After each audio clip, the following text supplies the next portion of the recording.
Buenas tardes. Por respeto a los puntuales vamos a comenzar, ¿les parece? Muy bien. Les entregaron una hojita para hacer la oración, ¿sí? Si les parece, nos ponemos en la presencia de Dios, en nombre del Padre, del Hijo y del Espíritu Santo. Amén. Amén. Entonces, ahora sí vamos a hacerla todos juntos, si les parece. Jesús misericordioso, mis pecados son más que las gotas de sangre que derramaste por mí. No merezco pertenecer al ejército que defienden los derechos de tu iglesia y que luchan por ti. Quisiera nunca haber pecado para que mi vida fuera una ofrenda agradable a tus ojos. Lávame de mis iniquidades, límpiame de mis pecados. Por tu muerte, por tu cruz, por tu Madre Santísima, perdóname. No he sabido hacer penitencia por mis pecados. Por eso quiero recibir la muerte como un castigo merecido por ellos. Ya no quiero vivir, ni morir, ni luchar, sino solo por tu santa iglesia y por ti. Virgen Santísima de Guadalupe, acompaña en su agonía a este pecador y haz que mi último grito en la tierra y mi primer cántico en el cielo sea: ¡Viva Cristo Rey! Muy bien, vamos a continuar con nuestro curso. Hoy es el tema el viejo sistema político mexicano. Para ello hemos invitado al licenciado Leonardo García Camarena. Voy a permitirme leer una semblanza breve de él. Sé que algunos de ustedes ya lo conocen, pero siempre será interesante conocer algunos otros aspectos sobre su currículum que generalmente a veces no leemos.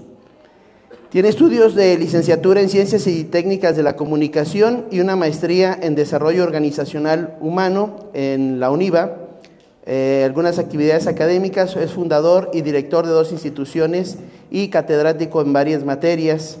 Cargos públicos de elección ha tenido diputado local, diputado federal, presidente municipal de aquí de nuestro municipio, todos de elección pública.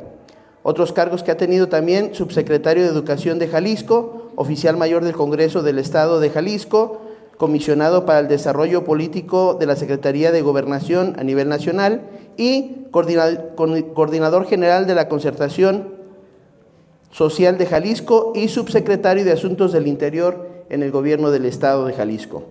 Algunas actividades profesionales fuera del servicio público: gerente de medios de comunicación de la Coparmex Nacional y gerente de Relaciones Públicas de la Universidad de Los Altos, director del Instituto México-Alteño y presidente de la Unión Nacional de Padres de Familia, vicepresidente del Frente Nacional por la Familia, entre otros muchos cargos que ha tenido. Es un conocido de algunos de nosotros, tenemos buena estima con él y sabemos que es un experto en el tema. Pido un aplauso para Leonardo García Camarena. Gracias. Gracias Roberto, muy amable. Me dicen que tenemos 1 hora, así es que vamos poniéndole aquí al cronómetro para que nos vaya bien. Cuando me dijeron, oye, vamos a tener una charla que tenga que ver con el viejo sistema político mexicano, dije, tengo 2 problemas.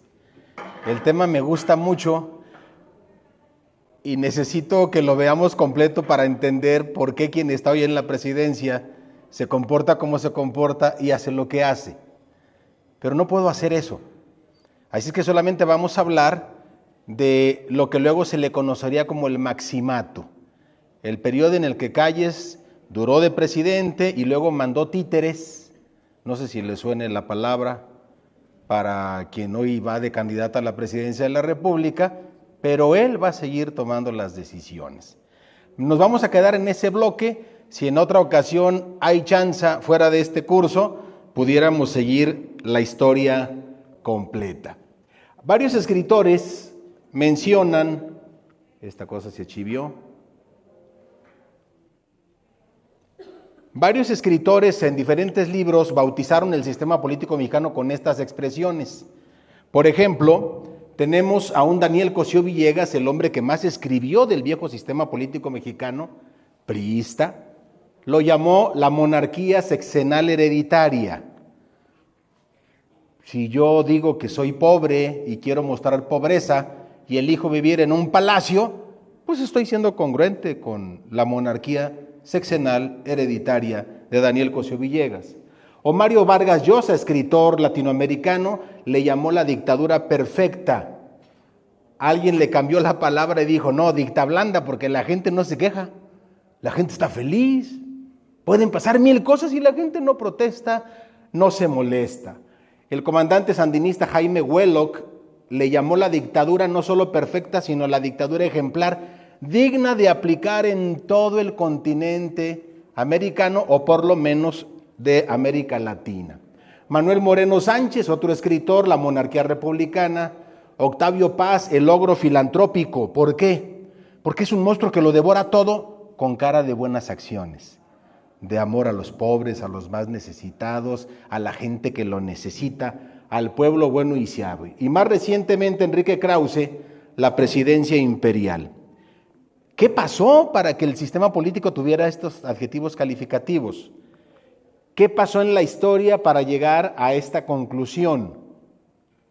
Caray. Estoy habituándome al aparatito este. Voy a relatar solamente en calidad de índice las 5 épocas. Hoy solamente vamos a hablar de una, porque fue la invitación. Pero que sepan que tenemos que entender la continuidad de la historia para comprender lo que está pasando hoy en día. La primera época se le llamó el Partido Nacional Revolucionario.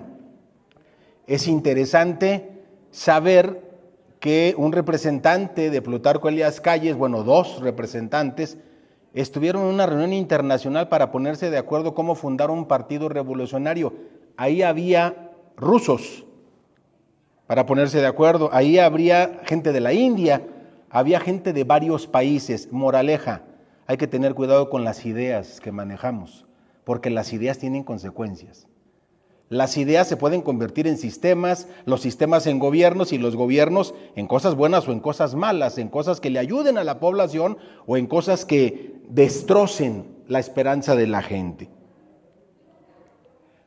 Una segunda época es el Partido de la Revolución Mexicana con don Lázaro Cárdenas. Hubo una celebración el pasado 18 de marzo.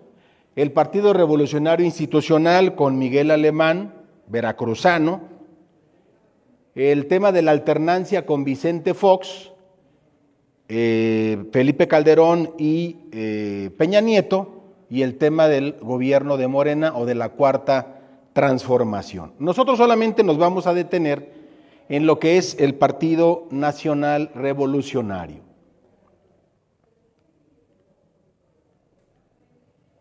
Empecemos con la fundación del partido. El viejo sistema político, venimos de 2 décadas de derrumbes, de pleitos, de guerras fratricidas. Prácticamente en cada territorio había un caudillo, un general, un jefe político que defendía su territorio atacando a otros. En pocas palabras, antes de la muerte de Madero, había unidad nacional en torno a otro dictador, Porfirio Díaz. Curiosamente, un dictador que le ha generado o le generó al país hace más de 100 años obras que siguen vigentes hoy en día. Todas las instalaciones ferroviarias son de su época, por ejemplo. ¿Sí? Había paz porque a las altacaminos luego se lo echaban o lo desaparecían o a la cárcel. Era una mano muy dura la de don Porfirio. Cuando matan a Francisco y Madero, se arma la revuelta. 2 décadas de pleitos, bueno, desde 1900. Pleitos de un barrio contra otro, un pueblo contra otro, una gavilla contra otra. Eso provoca que se formalicen varios grupos, los neocardenistas, con una gran capacidad de organización, con estructura y con presupuesto, los obregonistas alemanistas, que llevaron al poder a lo que hoy conocemos como Enrique Peña Nieto, el carrancismo y díaz-ordacismo, que son una especie de actores, yo digo que son los que ahorita empezaron a irse a Morena desde el 2021 a la fecha, aunque hubieran sido gobernadores del PAN, del PRI o del PRD, pues porque así es su estilo personal. Y finalmente el callismo y Reyes Herolismo. Si nosotros viéramos los personajes que acompañan hoy al presidente, tendríamos que entender qué pasó hace 100 años en ese viejo sistema político mexicano. Había, decíamos, una lucha de caudillos, violencia, cuartelazos y golpes de Estado. Todo caudillo militar y dirigente político funda su propio partido revolucionario. No tiene caso aquí hacer la lista. Hasta había un partido católico nacional que por cierto ganó las elecciones al gobierno del estado, nomás que el padre de la democracia, don Francisco I. Madero, no se lo reconoció, y se ganaron muchas diputaciones locales, sobre todo aquí en Jalisco, no solo en Jalisco, el Partido Católico Nacional. Pues como ese, había muchos partiditos por todos los rincones del país. El problema es que las elecciones pues eran una farsa. Desde entonces se nos pegó la mala costumbre de manipular los votos, manipular el padrón. En aquel entonces era muy común asesinar candidatos. Hoy en día llevamos ya 50 ejecutados y siguen contando. Apenas empezó el proceso electoral o apenas empezó este 2024 y la lista sigue creciendo. Como que si estuviéramos regresando a ese modelo. La disputa por el poder no era con votos, era con armas. Hay una anécdota de Emilio Choaifet Chemores, gobernador del Estado de México, cuando era titular de lo que hoy es el INE, antes IFE, pero antes Comisión Nacional Electoral, que dependía de Gobernación. Y él, no siendo secretario de Gobernación, siendo el representante de esa comisión, dice que en una ocasión se citó con el fundador del Partido Socialista Mexicano, un hombre mayor, don Pepe, ciego, calvo, pero muy inteligente, socialista, ateo. Si él supiera de esta reunión estaría vociferando tontería y media, porque ¿cómo se atreven los católicos a organizarse? Y entonces dice, oiga, ¿cómo han cambiado las cosas? Le dice Emilio Choaifet al dirigente del PS, Partido Socialista Mexicano. Antes las diferencias se resolvían a balazos. Y le dice, fíjese que sí han cambiado mucho. Antes nos citaban en una cantina, hoy usted me citó en un Sanborns. Fíjese nomás cómo han cambiado las cosas. Los dos entendían que este era un problema muy común, la disputa del poder con las armas, y eran muy comunes los asesinatos políticos. Hace 5 minutos asesinaron al titular del Instituto Nacional de Transparencia de Morelos. La única explicación posible es lío de faldas, crimen organizado o al que no lo dejaron dejar la gobernatura para irse de diputado plurinominal, el futbolista Cuauhtémoc Blanco, gobernador, está tan molesto con la investigación del hombre del Instituto de Transparencia que no sería nada raro que le hubiera mandado la orden de, ese hombre me está estorbando, háganlo a un lado. Eran comunes los asesinatos políticos y era el pan nuestro de cada día en aquella época. Gracias, Robert. No tiene dónde dejarse, si quieres en la mesa. Y entonces algo pasó.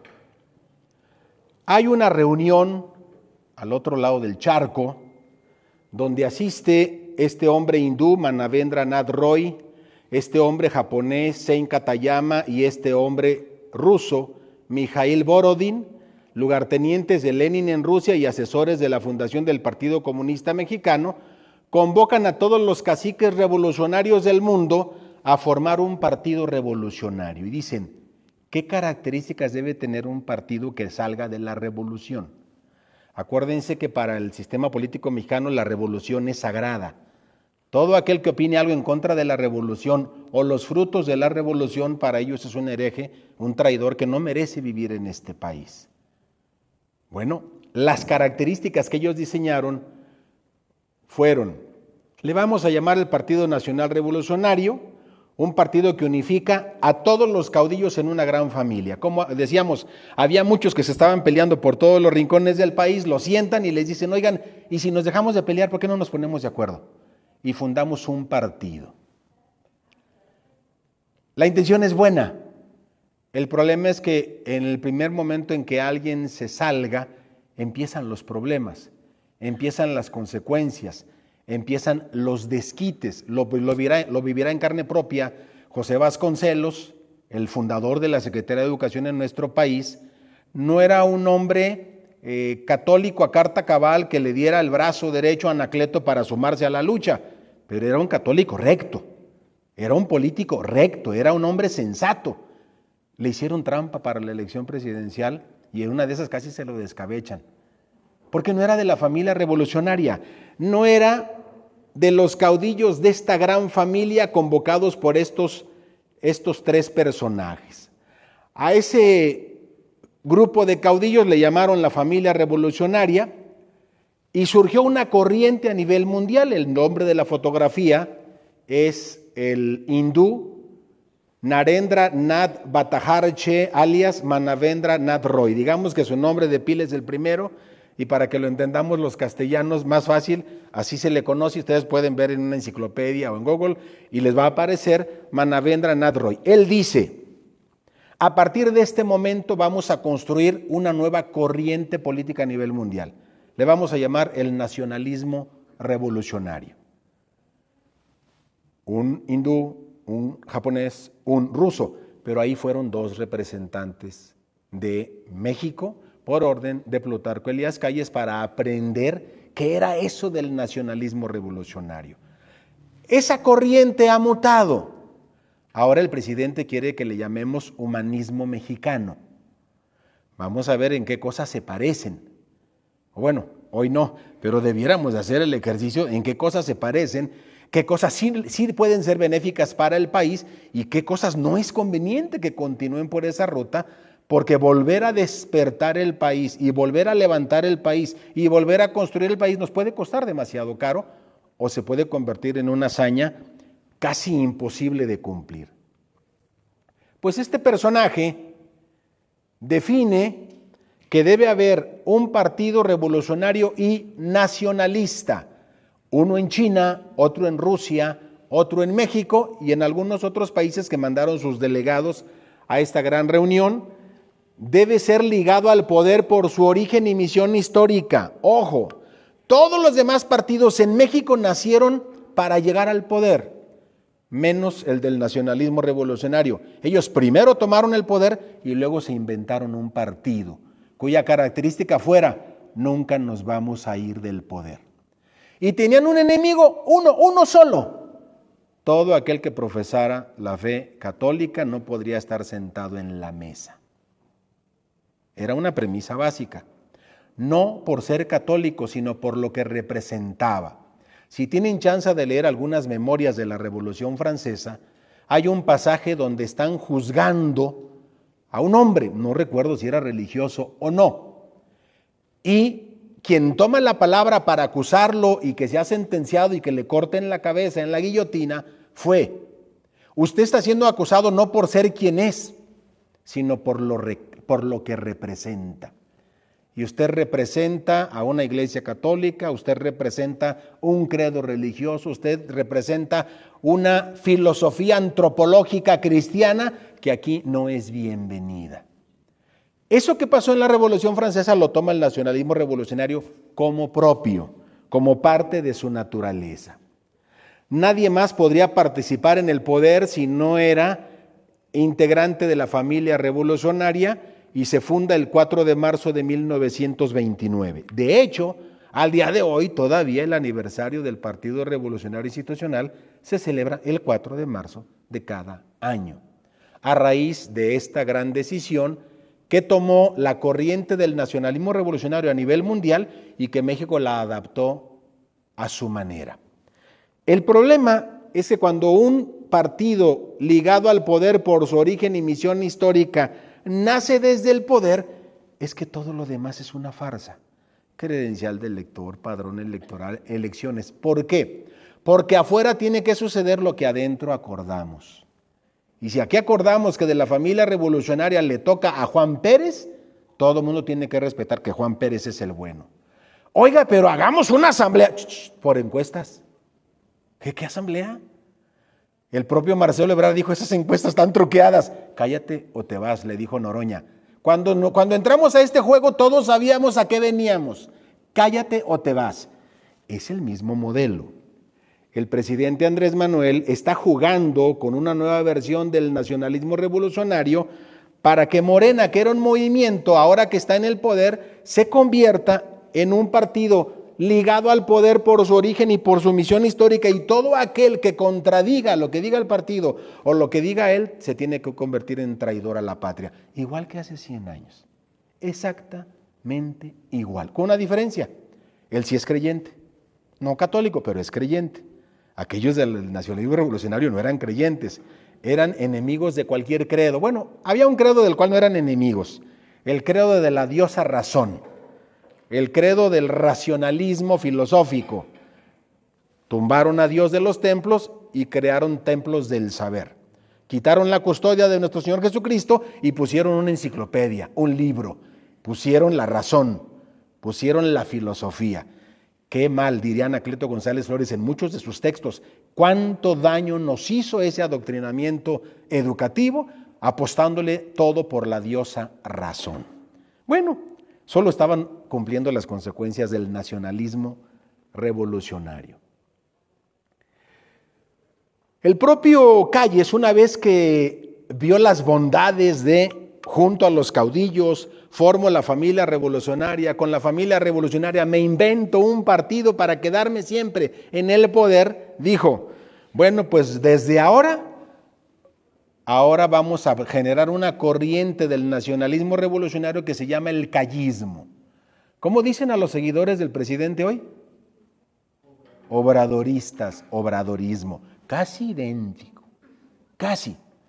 De hecho, hay quien dice que el día que el presidente se retire de Morena, Morena se va a desbaratar porque es una gran familia convocada por grupos de chile, mole y de pozole. No más que él ha sabido conjuntar la unidad. Sí, pero lo hizo así porque no se quería ir.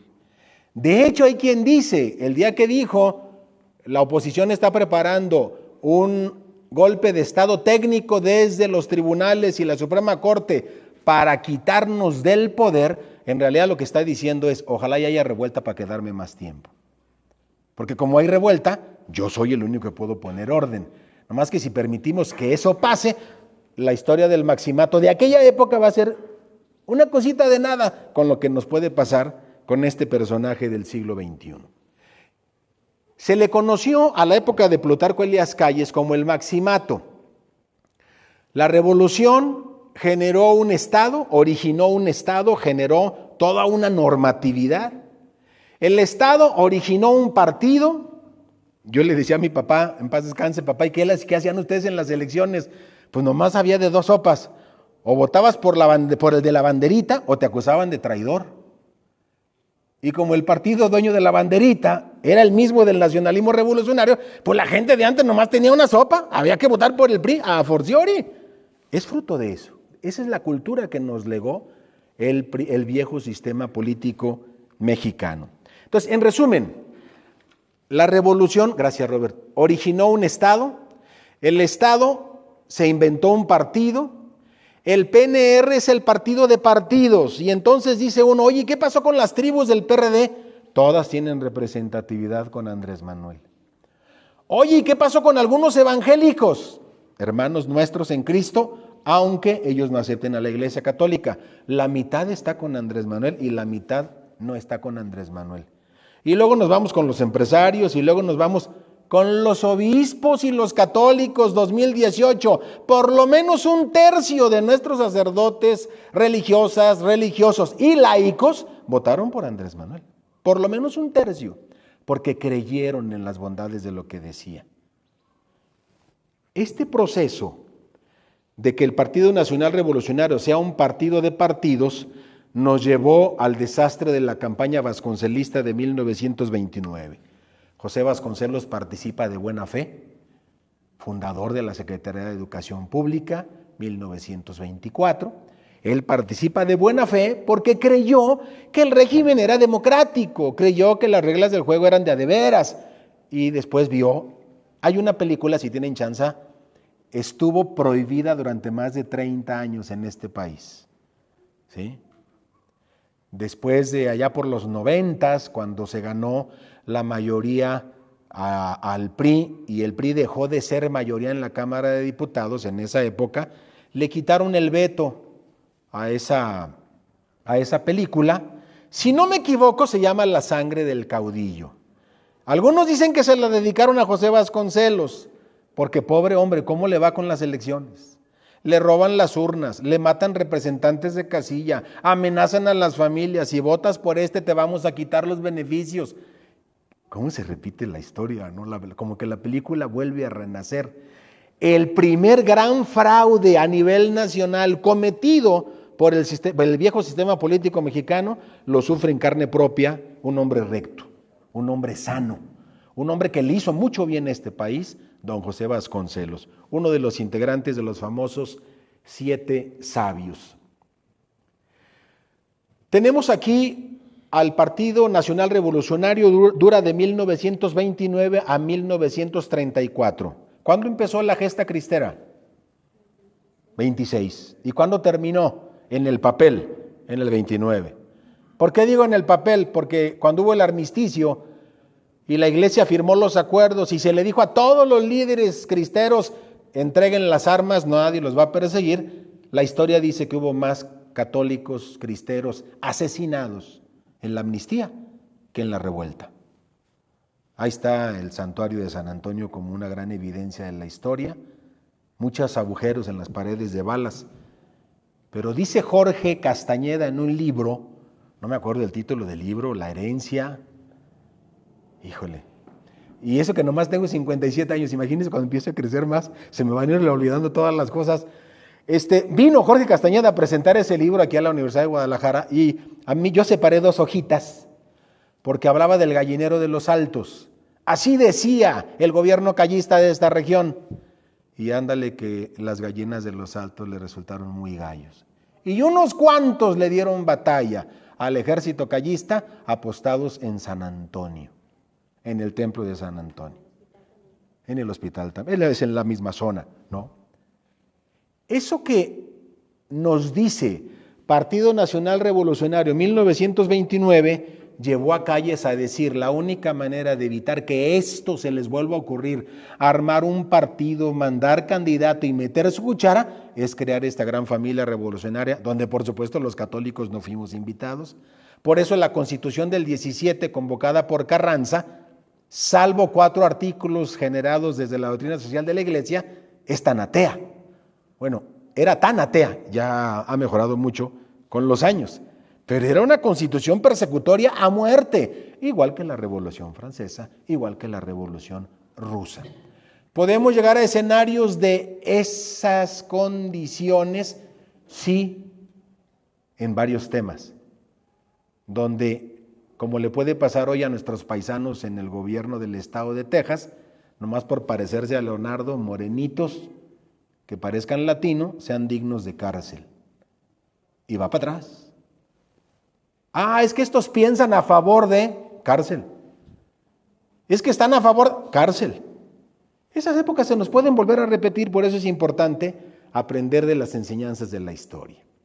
No pudo hacerlo antes porque la Revolución Cristera le echó a perder el jueguito al nacionalismo revolucionario. El PNR es la institución política fundamental para construir un nuevo sistema político. En él los revolucionarios se agrupan en una gran familia, tienen un espacio donde plantean sus diferencias de una manera pacífica y sobre todo pueden alcanzar acuerdos para repartirse el poder y conservarlo indefinidamente. La ley de Herodes, aunque es una película majadera en algunos temas que ofenden, es una película muy realista. Está más o menos pensada casi en aquella época, donde el famoso Varguitas le arranca hojas a la Constitución. A mí no me vengan con que la ley es la ley, diría el Varguitas de Palacio Nacional de hoy, pero es idéntico. Le arranca hojas a la Constitución, peor aún, él se pone a redactarlas. Y cuando va con su jefe político, aquí dice, donde plantean sus diferencias de una manera pacífica y sobre todo pueden alcanzar acuerdos para repartirse el poder, va con su jefe político, que era el hijo de Pedro Armendáriz Jr., y usa una palabrota diciendo, qué bonito me saliste, Varguitas, eres mañoso. Le quitaste hojas a la Constitución, la escribiste como dio tu regalada gana y anulaste las elecciones. Esa es la tentación permanente. Lo mismo quiso hacer Salinas de Gortari, no crean que es solo los morenistas. O lo mismo le puede pasar a cualquier hombre o mujer que llegue al poder y no tenga principios sólidos, preparación profesional específica y se lo lleve la corriente de manera naturalita. La tentación de ya saboreó un poquito el ladrillito, yo ya no me quiero ir. Tenemos muchos de esos, en todos lados, de todos los colores. Que pareciera que la única ambición sea cuánto gano más y cuánto puedo durar más aquí en esta silla. El hueso. Oye, ¿y el beneficio para la sociedad y tu responsabilidad con los ciudadanos? No. A mí me enseñaron en el viejo sistema político mexicano que lo importante era repartirnos el poder y conservarlo indefinidamente. Eso de cumplirle a los ciudadanos son loqueras nuevas. Eso de cumplirle a los ciudadanos con transparencia, con honestidad, con obras eficientes, con ahorro profesional del recurso, esas son ideas neoliberales, conservadoras y fifís. Eso a mí no me importa, a mí no me interesa y háganle como quieran. Es la misma historia, exactamente la misma historia. Si nosotros quisiéramos ver cómo termina el reparto después de la Constitución de 1917 y la fundación del Partido Nacional Revolucionario y el nacimiento del viejo sistema político mexicano, esta imagen nos puede dar un resumen muy gráfico. En el corazón de la familia revolucionaria estaban los carrancistas. Estaba antes el chiste de, ¿sabes cuándo un billete de 100 es bueno? Agárralo, pégale fuerte y si no se le quebran los dientes a don Venustiano Carranza, es que es válido. Pues es una vacilada.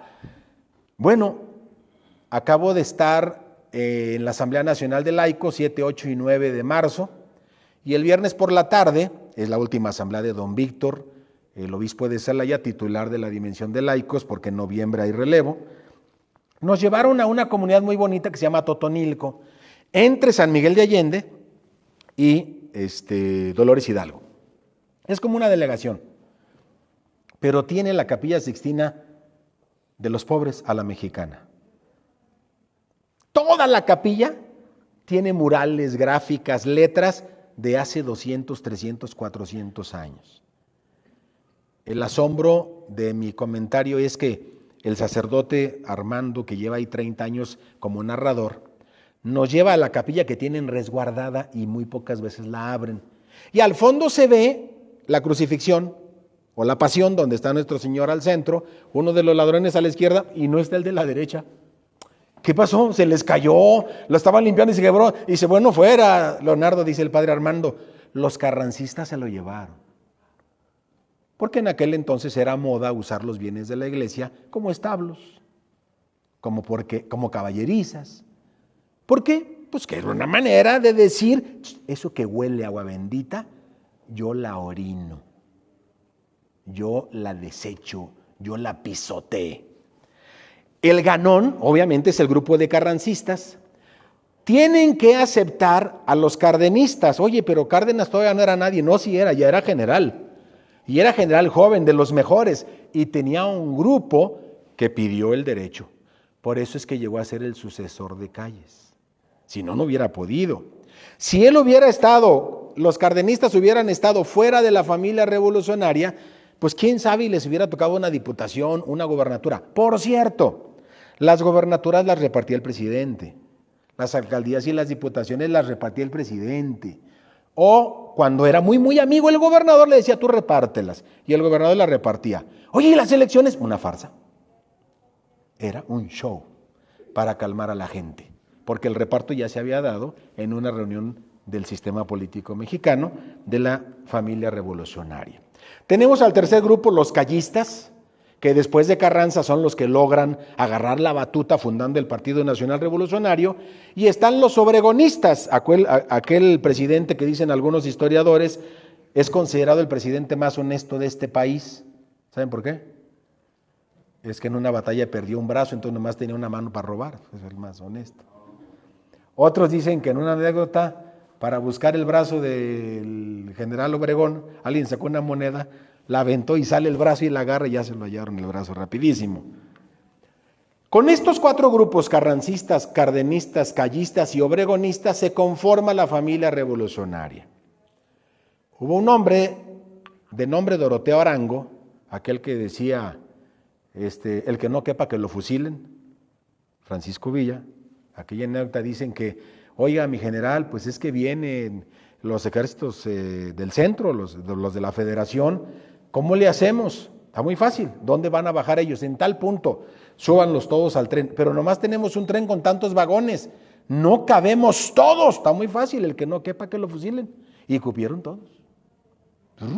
Ese era Pancho Villa, pero no era de la familia revolucionaria. Hizo su argüende y su revuelta en el norte del país, pero no duró mucho, porque no era de la familia revolucionaria, no estaba invitado a la fiesta, era un dolor de cabeza para el centro del país. Acaben con él. Otro, en la zona sur, acá por Morelos y esta zona sur-sureste del país, Zapata, con el grupo de los zapatistas. Hace más o menos algo similar que Villa, pero no encuentra eco en la familia revolucionaria. No pasó a mayores. ¿Sí? Y hizo su pacto, y la tierra es de quien la trabaja, y todo lo que sabemos del zapatismo, pero no pasó a mayores.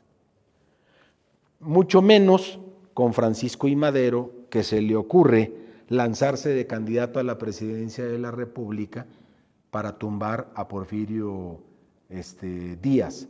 Muere Madero y queda un grupo de maderistas, pero como no estaban invitados a la mesa de la familia revolucionaria, no les dieron juego. ¿Sí? Es como apestados. El poder en este país durante 70 años sería repartido por estos 4 grupos: carrancistas, cardenistas, callistas y obregonistas. ¿A cuál pertenece el presidente de la República hoy? Al grupo de los cardenistas. Carrancistas, obregonistas y callistas, no. Él pertenece al grupo del Tata Lázaro, don Lázaro Cárdenas, aquí de Michoacán. No, Porfirio Díaz es mucho antes del proceso de la elección, no entra en el esquema del viejo sistema político mexicano. Para algunos, es un dictador de 30 años en el poder. Se nos olvida que hubo otro que duró más, nomás que lo hizo en cachitos y en cachitos. Lleva por nombre Benito Juárez. Si uno hace la lista de cuántos años se aventó de presidente, dices, no, pues no está muy difícil, no está tan diferente de Porfirio Díaz, pero nos han formado en buenos y malos, negro y blanco, los que sí y los que no, y por lo tanto él no entra en la ecuación. Yo creo que los que quedaron de don Porfirio Díaz fueron los que terminaron sumándose con varios candidatos ajenos a la familia revolucionaria, empezando con José Vasconcelos, porque no cabían ahí. No era su ambiente, no era su grupo, no eran sus cuates, no era su credo. Se funda el partido convocado por Calles, perdónenme, ahí está. Se funda el Partido Nacional Revolucionario, convoca a todos los caciques revolucionarios para unificarlos en una gran familia. En los estatutos del PNR nos encontramos esta frase, artículo 1: el objeto del Partido Nacional Revolucionario es el de mantener de modo permanente y por medio de la unificación de los elementos revolucionarios del país una disciplina de sostén al orden legal creado por el triunfo de la Revolución Mexicana. Y entonces dirían los católicos de aquella época, los de las jornadas sociales de León XIII, del sindicalismo católico, del cooperativismo, ¡hey, nosotros estamos pintados! Ustedes no son bienvenidos a esta fiesta. Olvídense. Van los obispos a hablar con Calles en las oficinas de Bucareli en Gobernación, después a punto de terminarse la Revolución Cristera, y le dice, oiga, señor presidente, es que mire, no es tolerable una legislación de esta naturaleza porque es persecutoria, viola el derecho de la libertad de conciencia, el derecho de la libertad de expresión, el derecho de la libertad religiosa, el derecho de la libertad de asociación. Está muy fácil, junten firmas. Y juntaron firmas. Para aquella época juntar 1 millón, pues era como una 20ª parte del país, no éramos ni 10 millones de mexicanos después de la Revolución Mexicana y después de los muertos de la Revolución Cristera. ¿Sí? Junten firmas, se las juntaron. Se burló de las firmas y les dijo, la única opción es que tengan diputados o toman las armas. La historia nos diría que lamentaría esa decisión porque si no hubiera habido esos acuerdos de los obispos, en muchas zonas del país la batalla la estaban ganando los grupitos pequeños, como el que pasó aquí en San Antonio. Desde entonces se le conoció como el partido oficialista. El PNR, dijo Emilio Portes Gil, sucesor de Plutarco Elías Calles, pero cada vez que iba a tomar una decisión, volteaba y le decía, licenciado, ¿qué hacemos? Y Calles le decía, haz esto, haz aquello, haz más allá. Suena algo así como un evento en el Zócalo, el pasado 1 de marzo, donde una candidata dice, no son sus proyectos los que importan, lo que importa es el legado del presidente. Yo solamente voy a hacer realidad el legado del presidente. Todo lo demás no es relevante. El PNR es francamente un partido gobiernista, dijo Emilio Portes Gil. No vamos a engañar a la opinión pública como se le ha engañado en épocas anteriores, presumiendo de que el PNR será un partido independiente. La revolución hecha gobierno, ¿se acuerdan de las reglas del nacionalismo revolucionario? ¿Sí? Una revolución crea un Estado crea un partido y un partido crea las reglas para quedarse en el poder de manera permanente. Lo dijo sin ningún temor, ni rubor, ni nada, Emilio Portes Gil.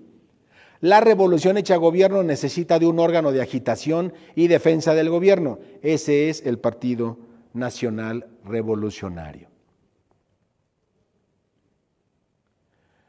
En cuanto al acuerdo para descontar 7 días de haber al año a todos los funcionarios y empleados federales, acuerdo que mereció tantas y tan apasionadas críticas de los opositores al gobierno, lo dicté porque consideré que aquella era la única forma posible de sostener un organismo político de Estado. Conste que tal medida se apartaba por completo de los cánones de la ley, pero inspirándome en un sentido moral, paréntesis.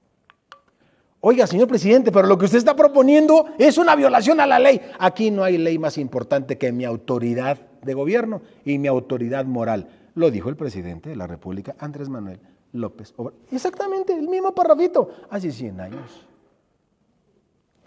Aguas. Cuando alguien siente que lo parieron los dioses, nomás habla con los dioses. Todos los demás somos perrada. Oye, pero por eso inventamos las leyes para que no hagas tonterías. A mí Dios me dijo. Y como Dios me dijo, los demás se aguantan. Yo nací para. Y todo aquel que se oponga está oponiéndose a Dios. Diría Monseñor Víctor Alejandro de los laicos, tengan mucho cuidado con los iluminados porque no escuchan a nadie. No necesitan, si hablan con la Virgen y con Dios, ¿para qué quieren hablar con alguien más? Tienen ahí derecho de picaporte directísimo. Aguas porque no escuchan a nadie. Y luego diría Rocco Buttiglione, un amigo personal del Papa Francisco, que escribió un libro muy bueno, para algunos medio complicado por el tema izquierdista, pero es un documento recto, dice, además quienes se ostentan que tienen todo el poder en su persona, terminan por no hacer acuerdos con nadie. Cuando ganan solos. ¿Sí? Bueno, cuando compiten solos y casi nunca ganan. Y cuando ganan terminan por destruirlo todo porque no tienen alianzas, no tienen acuerdos. Aguas. Este criterio moral está diciendo, la revolución tiene primacía sobre todo lo demás, sobre la Constitución, las leyes y las reglas. Por lo tanto, hay una moral revolucionaria que nadie puede traicionar. Lo mismo dijo Lenin y Stalin en Rusia, lo mismo hizo Hitler en Alemania, lo mismo hicieron los Castro en Cuba, o Chávez en Venezuela, Ortega en Nicaragua. Es lo que yo diga, es lo que yo mande, porque mi autoridad moral está por encima de la ley. Así nacen los dictadores. Alguien diría, Dios nos libre el próximo 2 de junio de no equivocarnos. Es una decisión de conciencia, cada quien frente a la urna con el voto y Dios nuestro Señor. Sí, pero tenemos obligación de formarnos un poquito y normar el criterio para no equivocarnos. Porque el Señor se siente iluminado. Tan iluminado que tiene a un sinvergüenza que le mató gente en las elecciones de Salinas, pero con imponerle las manos en la cabeza lo purificó. Y hoy es el secretario titular de la Comisión Federal de Electricidad, alias don Manuel Bartlett. Oye, pero era un sinvergüenza. Sí, pero mi poder mesiánico me da para limpiarle de los pecados. O sea que cuando no eran de Morena eran unos puercos, rateros, hijos de su tal por cual, con muchas evidencias, pero el día que les impuso las manos el Mesías de Palacio, ya son blancas palomitas. Es exactamente lo mismo, ¿sí? Pero inspirándome en un sentido moral, cuál era el deber necesario para evitar males mayores y convencido de que nuestro país necesitaba de una institución como esta para asegurar su tranquilidad, opté por hacer frente a todos los ataques que se me vendrían encima. Le empezaron a cobrar a la gente para pagar los costos del Partido Nacional Revolucionario. Si ustedes revisan el archivo municipal aquí de Tepa, se van a encontrar que había un recurso que se le del ayuntamiento para 2 instalaciones. Todos sus gastos, con todo y personal. Una de ellas eran las oficinas del Partido Revolucionario Institucional, pagadas desde el gobierno municipal. Es una burla. Oye, para eso hay presupuesto de los partidos y la ley electoral. Aquí la autoridad moral es lo importante. Eso es lo que importa. ¿Se nos hizo cultura? Sí. Una sociedad democrática moderna diría lo siguiente, voy cerrando. Hay una amplia base que es la sociedad. Esta sociedad, para tener manera de acceder al gobierno, presionarlo, alzar la voz, pedirle un favor o construir, diseña cuerpos intermedios, no la familia. La familia no es cuerpo intermedio, la familia es célula básica, es indispensable.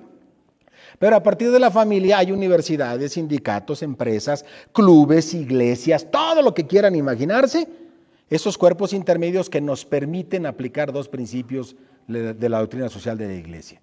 El de la solidaridad, ayuda entre iguales, y el de la subsidiariedad, el que más puede le ayuda al que menos puede, en tanto aprende a valerse por sí mismo. Es la mamá amarrándole las agujetas al niño porque está muy chiquito y no sabe solo. No me imagino a esa mamá con el muchacho de 25 años, antes de ir a la novia, mamá. Y ahí está la mamá amarrándole la cinta al sorgatón de 25 años. No creo que eso sea lo más adecuado. Pues estos cuerpos intermedios son indispensables para la representación de la sociedad. De ahí vienen los partidos políticos de acuerdo a la regla electoral, pues porque no puedes invitar a todos a que participen en todo, tiene que haber cierto orden, tiene que haber cierta estrategia o cierto acuerdo. Y finalmente, entre los partidos políticos, el que gane asume el gobierno. Eso dice una sociedad democrática. Y son expresiones que no nacieron en este 2021, ya estaban desde el 2020, pero no aplicaban para este país.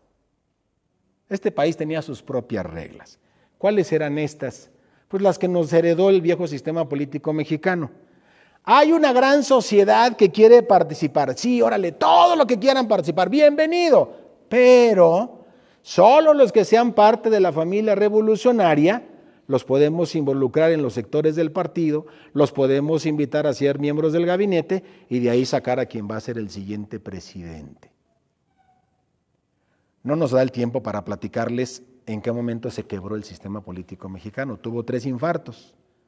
Digamos que aquí hay leyes no escritas que ellos cumplían a rajatabla.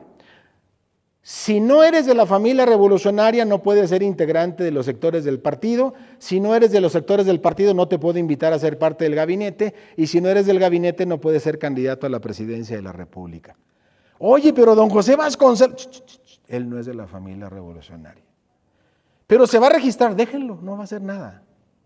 Chéquense la película de Cantinflas de Si yo fuera diputado, no tiene desperdicio. Lo que pasa con las urnas, lo que pasa con la gente, es más o menos una caricatura del viejo sistema político mexicano. El que sucedería a Emilio Portes Gil sería don Pascual Ortiz Rubio, 1930-1932, integrante del callismo a muerte. Había una leyenda que decía, ahí en Palacio Nacional vive el presidente, pero el que manda vive enfrente. Hay quien dice que hoy, si gana cierta candidata, la presidenta va a ser ella, pero el que mande va a estar en un rancho que tiene parecido a cierto rancho aquí por San Juan de los Lagos, pero se llama igual, así le pusieron al rancho del hoy presidente, ¿no? No ganó la elección, pero hubo una negociación con Saturnino Cedillo, lo obligan a renunciar y termina quedándose Pascual Ortiz Rubio. ¿De dónde le suena a los integrantes de este curso el nombre de Saturnino Cedillo? ¿No le suena? ¿Algún conferencista antes que yo no les platicó de él? ¿Usted qué se acuerda, don Uriel? No, pues es uno de los jefes de los federales. Y que le tocó esta zona. ¿Sí? Bueno, Ojo. Culminará don Abelardo Rodríguez, el hombre más gris que ha tenido la presidencia de la República, no por el color de la foto, sino porque era un cero a la izquierda, ¿no? Él dice, ha llegado el momento de imponer el socialismo a toda la educación de este país. O sea, con la Revolución Cristera nos dijeron a los creyentes, ustedes en sus templos, en su conciencia, arrejolinados en la sacristía y en el atrio, cállense. Luego en las leyes, nomás en 4 artículos que tomaron de la doctrina social de la Iglesia, por ejemplo el del trabajo, ¿sí? Nos aceptaron cierta opinión, pero fuera. No nos invitaron a la familia revolucionaria. Y para acabarla, lo que hace Abelardo Rodríguez es impulsar lo que hoy todavía vive de la misma manera el único modelo educativo donde todos los que participamos solo tenemos derecho a obedecer. Si alguien respinga, le puede pasar lo mismo que a los actores del pasado. Maestros que mandan a la sierra por años, pues porque no estuvieron de acuerdo con lo que les enseñaron en la escuela, castigados allá, apartados. Y maestros a los que les dan y les dan y les dan, pues porque están de agachones. Perdónenme si aquí hay algún maestro, no es con la intención personal de comentar absolutamente nada, pero ese fue lo que heredó el sistema político mexicano. Vamos a imponer el socialismo como dé lugar en el modelo educativo. Esta podría ser una nueva versión de la primera imagen donde estaban, ¿se acuerdan? Callistas, maderistas, obregonistas, zapatistas, etcétera, del sistema político mexicano. El PNR, que luego mutó a Partido de la Revolución Democrática y luego a Partido Revolucionario Institucional, y algunos dicen que la cuarta transformación de veras es Morena, tiene al presidente con la familia, los asesores y los amigos en el primer círculo, a los carrancistas y obregonistas de un lado y a los cardenistas y callistas del otro, como parte de la familia revolucionaria. Acuérdense que de aquí surge Andrés Manuel López Obrador. Parte de las estructuras del partido está la CTM, está la CNC y está la CNOP. Andrés Manuel fue muy inteligente y a cada una le inventó su propia estructura paralela para quitarle al PRI el control y que todo el control se lo quedara él, como una especie de reedición de la familia revolucionaria y de las fuerzas políticas. Estas 4 flechitas, Fuerzas Armadas, iniciativa privada, iglesia y medios de comunicación social, no son parte. Y solo lo acepta el viejo sistema político cuando alguno de estos se arrima, pero en calidad de calladito te ves más bonito, es cínico. Los voy a invitar a unos tamales de chipilín. Saquen la chequera. Me tienen que comprar tantos boletos mínimo del avión que nunca se vendió, que nunca se rifó. Y ahí tienen a la borregada de nuestros empresarios. No aportaban 1,000 pesos, Aquí te van 100 millones, aquí te van 500 millones, aquí te van. Discúlpenme, es como si el jefe de la mafia nos invitara a todos aquí en este salón, Dios nos libre, cierra las puertas, y como dirían los chilangos, cáiganse, ya se la saben, saquen lo que traen, gracias por colaborar con la causa del crimen organizado, que Dios los bendiga, y nos dejan a todos despelotados. Exactamente, no más que desde presidencia, no más que desde Palacio, desde el hombre con más autoridad y más poder en este país. ¿Por qué? Porque los medios de comunicación no se pueden sujetar a los criterios de la familia revolucionaria a menos que los traigamos como Ricardo Salinas Pliego, amarrados del pago de impuestos. Porque las Fuerzas Armadas antes estaban independientes de la familia revolucionaria. Andrés Manuel aprendió de Chávez y dijo, mejor les doy hueso a los militares para que me dejen hacer lo que yo quiera con el país. Y tiene a los militares haciendo 1000 cosas menos lo que deben. En el caso de la iniciativa privada, tiene a un segmento de la IP diciendo lo que usted diga, señor presidente. Oigan, pues me gustaría, faltaba más. Oigan, yo quisiera, no se preocupe, presidente.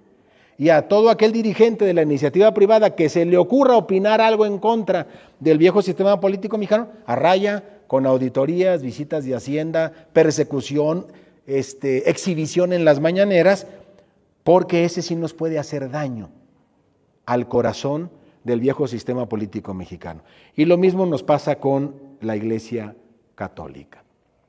Me quedan unos cuantos minutitos para dar chance a unas preguntas.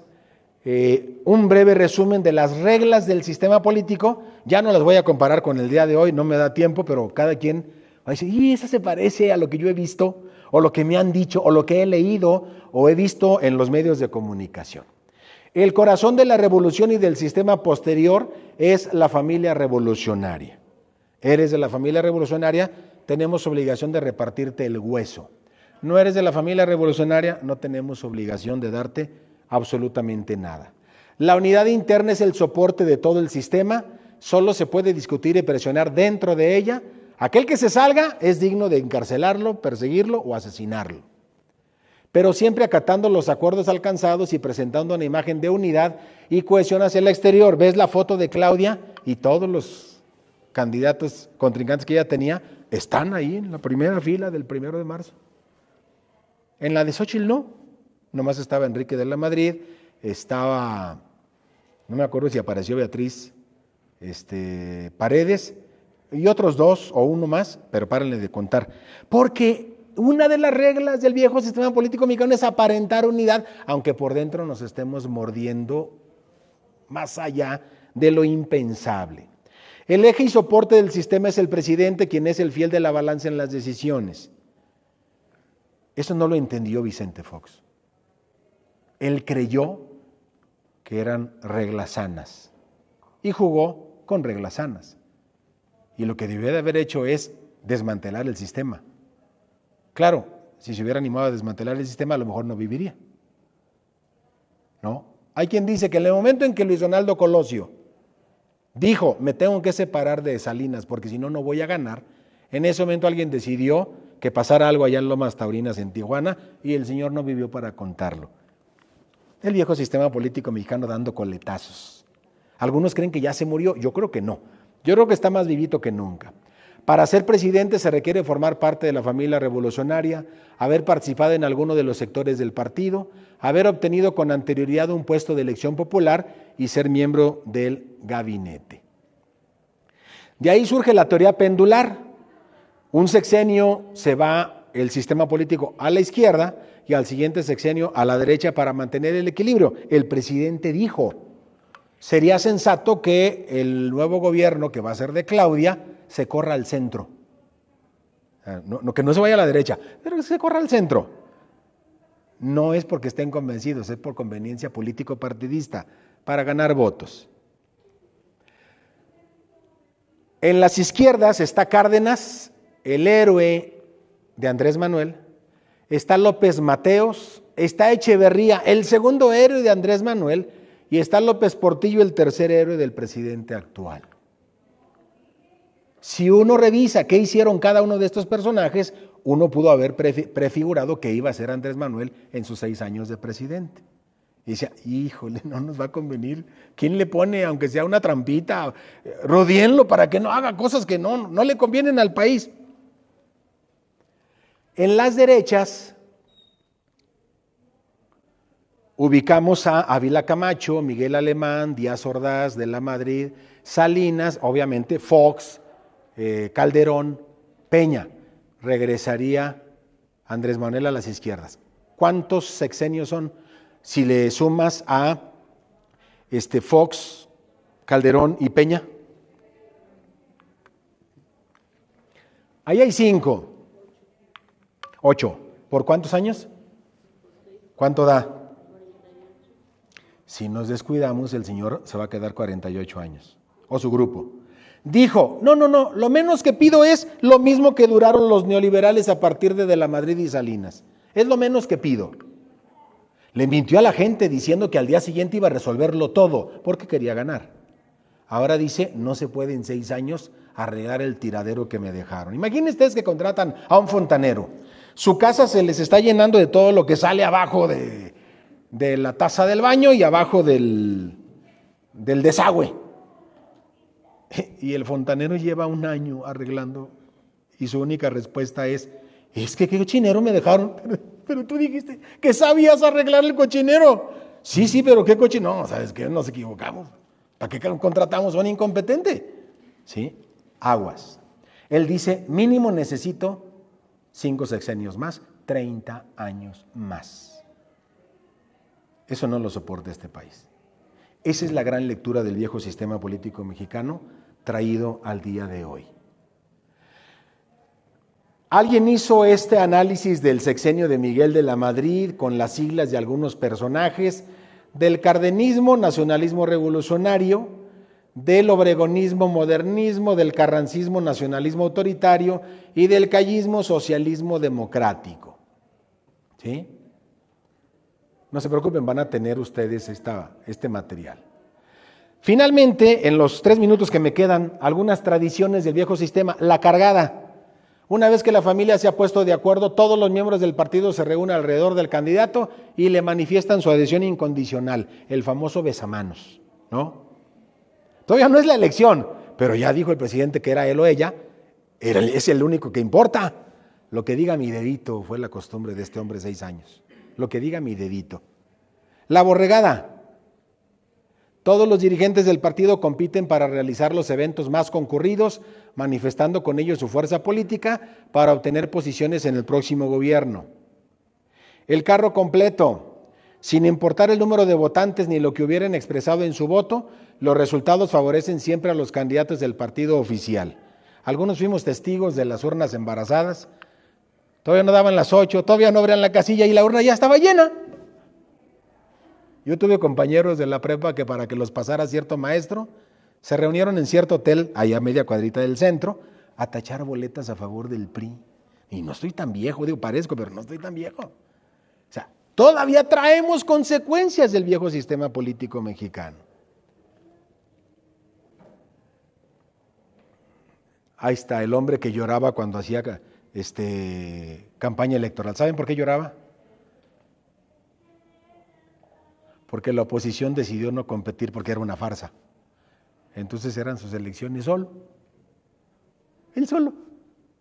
¿Contra quién? Pues round de sombra, dijo un amigo. Era lo que hacía. Otra tradición, la alquimia electoral, se realizan las maniobras necesarias para lograr el triunfo de los candidatos del partido en los lugares donde los resultados no los favorecieron. Oye, ¿por qué cambiaron la redistritación del distrito 2 y 3? Ya estuvo suave, puro pan. Ah, ¿y eso es delito? Si la gente los quiere. ¿Y nos cambiaron la redistritación? Alguien trae por ahí ciertos intereses, solo verán. La pedagogía electoral se le demuestra a la población que no vale la pena intentar votar por la oposición, ya que siempre se da derrotada. El meme más eficaz está nuestro Señor Jesucristo, la Virgen y el Papa. Nuestro Señor con 5%, la Virgen con 3% y el Papa con 2%, y Sheinbaum con 250% de intención de voto de la población. O sea, verdaderamente es la enseñanza de ni se metan porque van a perder. El esplendor del corporativismo, esta era una tradición muy conveniente del viejo sistema político mexicano. Así quedó los órganos de dirección del Partido Nacional Revolucionario según estatutos del 29, un comité directivo nacional, un comité ejecutivo nacional, un comité directivo estatal y el comité directivo municipal. Me dice que ya me calle para dar chance a unas cuantas preguntitas. Ahí está la forma en que se contaban. Yo le decía, papá, ¿y cómo le hacían para votar? Nos daban un cartoncillo. ¿Cómo? Y si alguien tenía su maquinita imprimiendo cartoncillos, pues, ¿qué podías hacer? Ellos eran los dueños de todo. Eso no lo valoran los jóvenes hoy porque piensan que ya nació con la credencial de lector, con QR y código de barras y ante violaciones. No, espérate, era un problema el proceso electoral, ¿no? Otra de las tradiciones del sistema, el tlacuache, vivir fuera del presupuesto es vivir en el error. Entonces más vale ser parte de la familia revolucionaria y que te toque algo, aunque sea un huesito de regidor o de director de no sé qué vaciladas, ¿no? Viene el Partido de la Revolución Mexicana, pero esa ya es otra historia. Yo con esto termino agradeciendo, 1, la invitación, 2, espero haber sido lo suficientemente claro. El viejo sistema político mexicano está renaciendo en la persona y el grupo en el poder de quien hoy está en Palacio Nacional. Con algunas variantes, pero si ese grupo en el poder logra quedarse, a pesar de las evidencias de desfalcos, de obras incompetentes, etcétera, etcétera, nos vamos a chutar, digamos, la segunda etapa del viejo sistema político mexicano, diría la chaviza, remasterizado, reorganizado y reimpulsado. La clave se llama participar. La clave se llama salir a votar, por el que quieras. No más que sea un voto razonado, un voto pensado, un voto comparado, y ante tu conciencia, ante Dios nuestro Señor y ante la boleta decir qué es lo que mejor te conviene a ti, a tu familia, al municipio, al estado y al país. Ojalá y después de lo que pase el 2 de junio, conferencias y cursos como este se puedan seguir dando sin hacerlas escondidas, porque a lo mejor a alguien no le van a gustar y pareciera algo que contradice al nuevo viejo sistema político mexicano. Muchas gracias por la invitación. Gracias.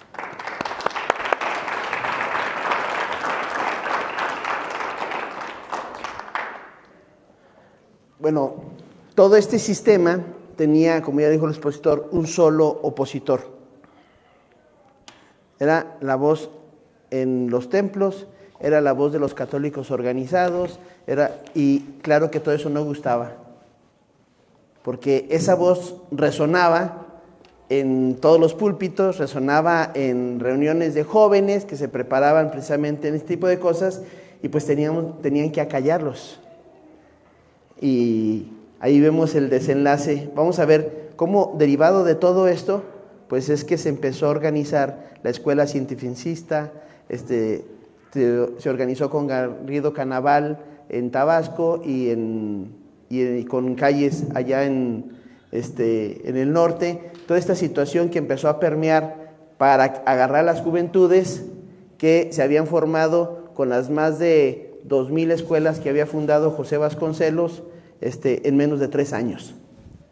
En 3 años José Vasconcelos fundó más de 2,000 escuelas, fundó una biblioteca por día, una biblioteca por día. Las misiones culturales llegaban a todos los rincones del país, pero esa educación estaba formando personas íntegras, con sabiduría, con conocimientos, etcétera, y no le convenía al sistema político mexicano, entonces había que borrar todo eso y había que hacer. Bueno, vamos a ver la próxima sesión, que va a tener que ser dentro de 22 días, porque sigue Semana Santa y Semana de Pascua, no vamos a tener sesión, entonces hasta 22 días, la próxima vez que nos veamos, vamos a ver cómo todo esto empieza a cuajar en el tema de lo que empieza a detonar la persecución religiosa y la guerra como tal que conocemos.